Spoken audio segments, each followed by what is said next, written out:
நீலகிரி மாவட்டத்திற்கு மே 18, 19, 20 ஆகிய தேதிகளில் வர வேண்டாம் என ஆட்சியர் கோரிக்கை விடுத்திருக்கிறார். நீலகிரி மாவட்டத்திற்கு மே 18, 19, 20 ஆகிய தேதிகளில் சுற்றுலா பயணிகள் வர வேண்டாம் என ஆட்சியர் கோரிக்கை விடுத்திருக்கிறார். அண்மைச் செய்தியாக பார்த்து வருகிறோம்.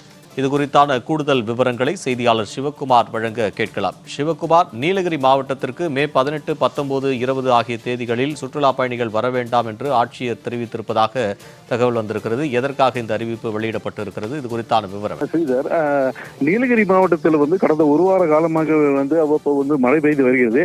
இந்நிலையில் இந்திய வானிலை மையம் அதாவது 18, 19, 20 ஆகிய 3 நாட்கள் நீலகிரி மாவட்டத்திற்கு ஆரஞ்சு அலர்ட் விடுக்கப்பட்டுள்ளது.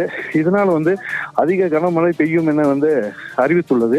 இந்நிலையில் மாவட்ட ஆட்சியர் இந்த செய்தியாளர்களை சந்தித்தார். அப்போது அந்த அதிக கனமழை பெய்வதால் சுற்றுலா பயணிகள் நீலகிரி மாவட்டத்துக்கு வருவதை தவிர்க்க வேண்டும் என்று தகவல் தெரிவித்துள்ளார்கள். ஸ்ரீதர், விவரங்களுக்கு நன்றி சிவகுமார்.